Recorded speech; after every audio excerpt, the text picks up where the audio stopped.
9 hours on an operating table. That was how long I was gone. Woke up. My throat felt like it had been scraped raw from the breathing tube.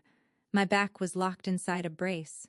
And my phone had 73 missed calls flashing across the screen like a warning sign I didn't yet understand. I reached for it with hands that barely listened to me. Then I saw the voicemail from my father. I pressed play. His voice was calm. Too calm. "Honey, don't be upset. We sold your condo to pay for your sister's wedding. You were out cold, so we signed the papers for you. 425,000. It's handled. Handled. My home, gone."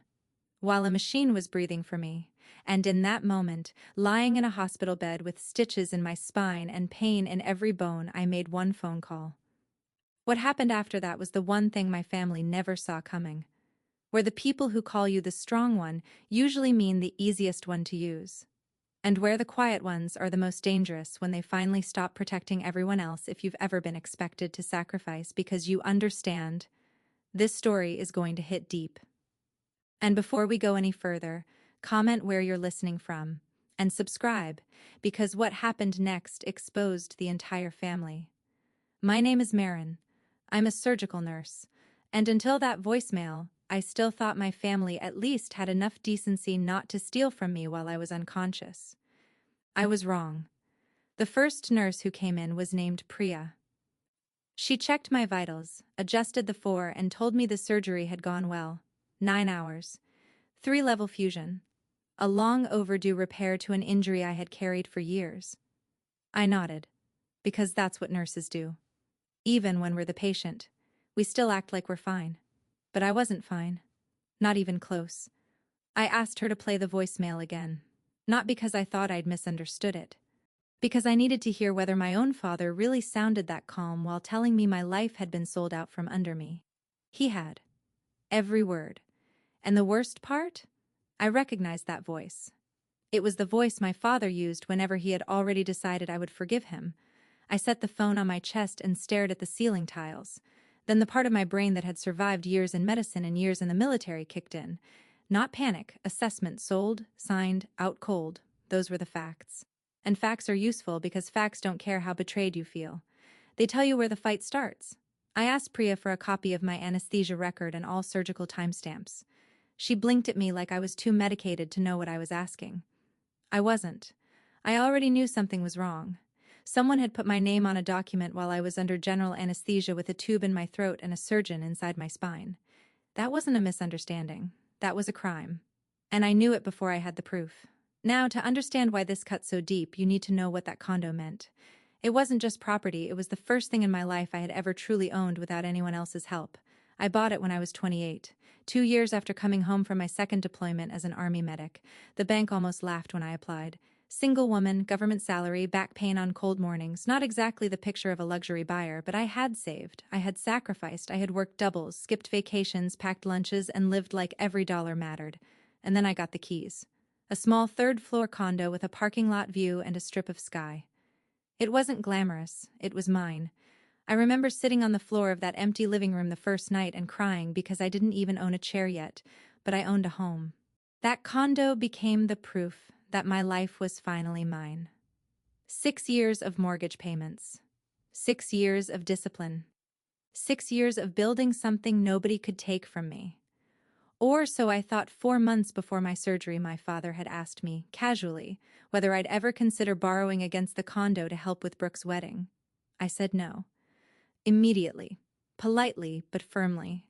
I thought that was the end of it. Turns out, for some families, no is just the first obstacle. Here's what people always misunderstand about me.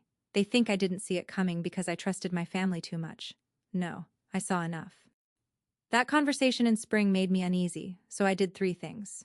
First, I told my father clearly that the condo was not part of anyone's budget but mine. Second, I called my bank and flagged my accounts for unusual activity.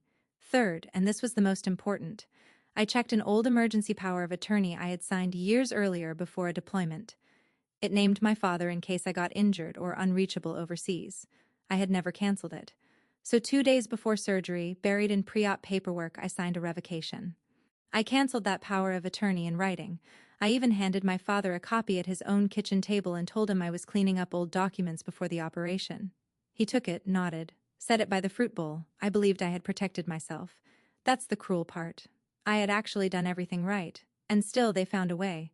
4 days later I was discharged. My surgeon was pleased, the fusion held, my pain was controlled, I could shuffle with a walker, which was apparently enough for insurance to decide I was ready to leave. The problem came at the curb. I realized I had nowhere to go. My condo, the place I had planned to recover in, was technically gone. I couldn't drive. I couldn't bend. I couldn't lift anything heavier than a gallon of milk. And I still had a brace locked around my spine like a cage. So I called Tamara. Tamara Ellis had been my closest friend since nursing school. The kind of friend who doesn't ask questions first. She just shows up. She took me to a short-term rental 2 miles from the hospital, a beige little place that smelled like bleach and old vacation memories. She got me into bed, lined up my medications, and made me eat soup. Then she asked the one question everyone eventually asks. "Who are you going to call first?" I looked at her and said, "Not my father." That made her go quiet. Because she knew me well enough to understand that if I wasn't calling my family first, something serious was happening. The first call I made was to a real estate attorney named Lewis Brennan. He had been recommended years ago by a coworker who survived a brutal divorce. When he answered, I gave him the facts the way I give report at work. Patient stable. Home sold. Signature questionable. Authorization unclear. He didn't interrupt me once. Then he asked the right questions. Had there been a power of attorney? Yes. Had I revoked it? Yes. Who was the buyer? I didn't know yet. There was a pause. Then he said the sentence I wrote down in my notebook word for word. "Marin, if that deed was signed under an authority you'd already revoked, it may not hold up at all, but you're going to have to prove every step." Nobody was going to hand that to me. That was fine. Nobody had ever handed me anything. He told me to get the closing documents, the deed, the settlement statement, the notary details, everything, and then he told me something even better. Don't argue emotionally. Document everything. That was my language. A few hours later, my parents showed up. Of course they did. My mother came in first with flowers and a casserole. Like groceries could cover a felony. My father followed behind her, looking wounded and reasonable, which is his favorite costume. "Sweetheart," my mother said, "we've been worried sick." I looked at her. "You called 73 times after the surgery," I said. "Not before." She started talking fast. The wedding vendors needed deposits. The market was perfect. They had handled everything. I shouldn't stress. And then came the line. The one I'd hear in my head for days. "Honey, it's just a condo. Just a condo." I stared at her. My father finally stepped in. "You were always the strong one, Marin. We knew you'd understand." That was the sentence. The one that tells you they did not ask because they already decided you were going to say yes after the fact. Brooke needed this. You don't. That's what he meant. I asked one question. "Who notarized my signature?" That stopped them. My mother glanced at my father. My father looked at the carpet. "It was handled properly," he said.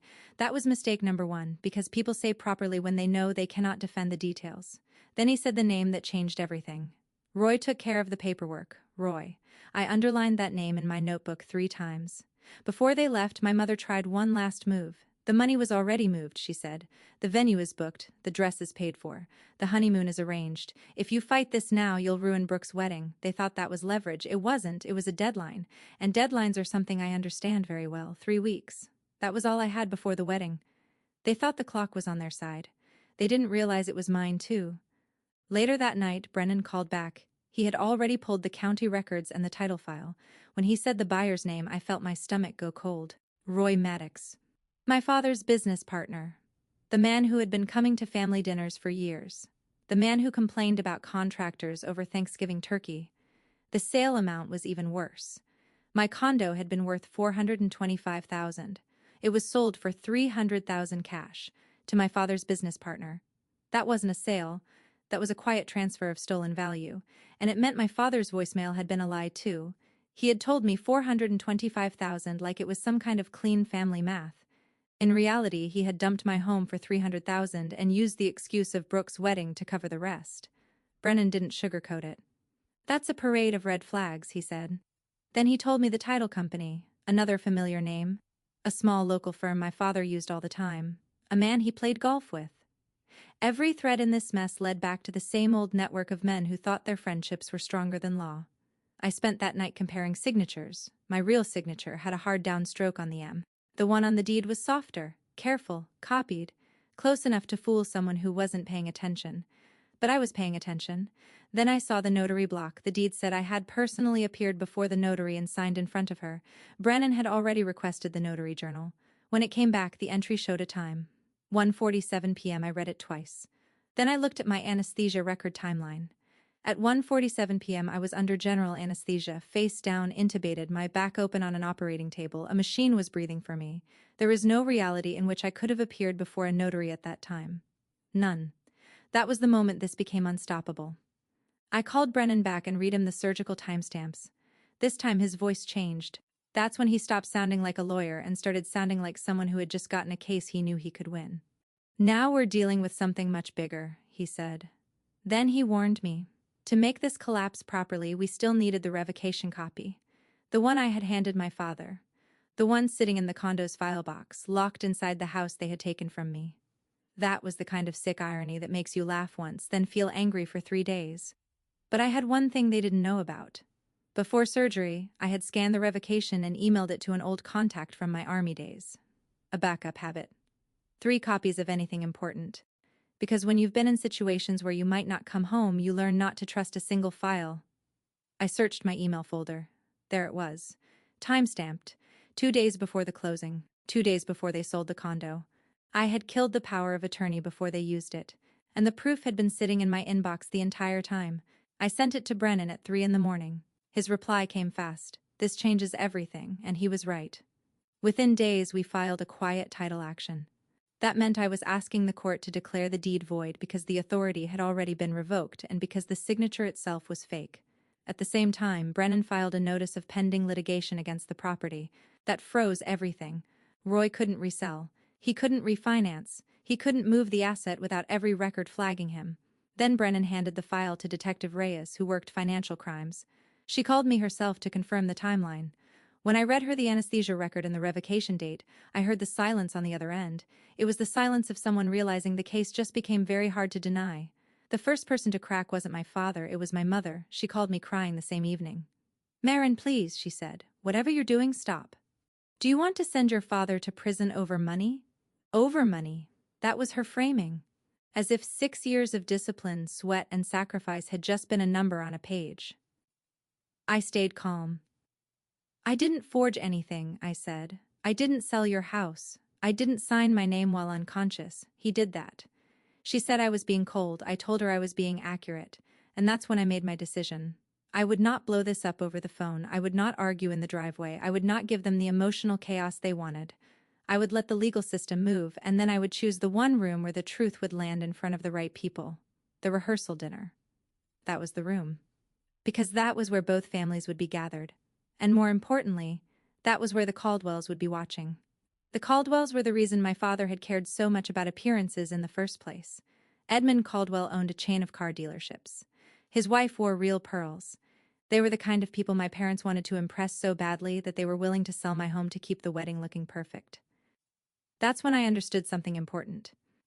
My father hadn't stolen my condo just for Brooke's wedding. He had stolen it to avoid looking weak in front of richer people, and the people he was trying to impress would be the people who saw the truth first. 3 days before the rehearsal dinner, Brooke called. Her voice was different, less confident, less rehearsed. "I heard the police came to Dad's office," she said. "What is actually happening?" So I told her. Not the angry version, the real version, the old power of attorney, the revocation, the forged signature, the anesthesia timeline, Roy, the cash sale, everything. When I finished, she didn't speak for a long time. Then she said the one thing I knew would hurt her to admit. "They told me you agreed to help." I closed my eyes. "They lied," I said. "They told me you wanted to." I was unconscious, Brooke. That was the first time she sounded scared. Not for me. For herself. Because the entire wedding she had been celebrating was built on the assumption that I was a willing contributor. And when that assumption cracked, so did the floor beneath her. "I have to go," she whispered. And she hung up. I didn't know whether she would turn against them, defend them, or freeze. But at least now she knew something real. The rehearsal dinner was held at Brookhaven Country Club. Valet parking. Fireplace. Polished glass.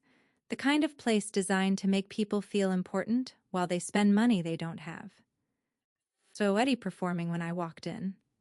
He introduced me as the strong daughter, the surgical nurse, the one who always takes care of everyone.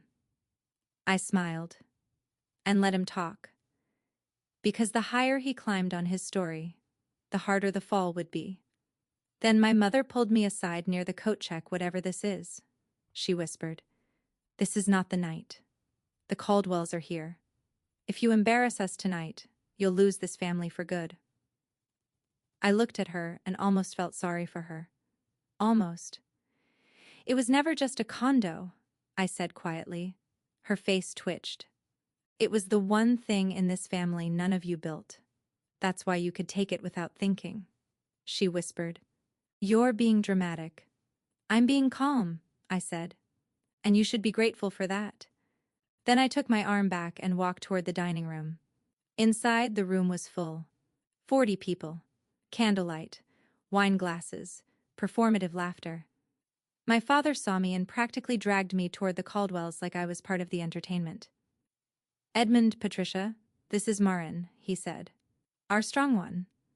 I shook hands, smiled, sat down, then the meal began. Salads, wine, soft laughter. The room looked perfect. That's what made it so poisonous. And then, right on schedule, my father stood and tapped his glass. The room went quiet. He started his toast. He thanked everyone for sacrifice. He talked about family coming together. He praised the way we all pulled together for Brooke's perfect day. Then he raised his glass toward me. He was setting up the performance. The generous daughter. The strong one. The one who had supposedly made all this possible. I let him finish. Then I stood.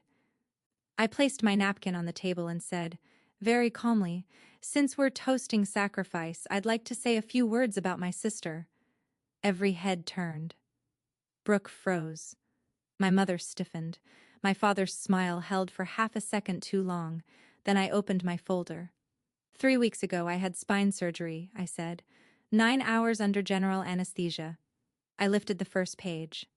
While I was unconscious, a deed was signed selling my condominium. A murmur went through the room. My home was worth $425,000. It was sold for $300,000 in cash to my father's business partner. The room got quieter. I held up the deed. It bears my signature. Then I held up the anesthesia record. At the exact time this document says I appeared before a notary, I was face down on an operating table with a tube in my throat and a surgeon inside my back. No one moved. I turned to the Caldwells. So I'd love for someone to explain whose hand signed my name. Silence. Then I laid down the revocation. 2 days before surgery, I revoked the power of attorney they used. In writing. Time-stamped. A deed signed under revoked authority with a forged signature certified at a time I was provably unconscious is worthless. My father slammed his glass down. Enough, he snapped, but I wasn't done. The sale was never legal. The condo was never theirs to sell. The room had gone dead silent now. Even the waitstaff had stopped moving. Brooke looked like she was about to be sick. My mother's face had gone pale. And then my father did exactly what guilty men always do when cornered. He stood up and tried to turn the room against me. You're trying to destroy this family. I looked at him and said, no, I'm trying to stop you from destroying me. That's when Edmund Caldwell, who had been watching quietly, asked the question that mattered most. Is this true?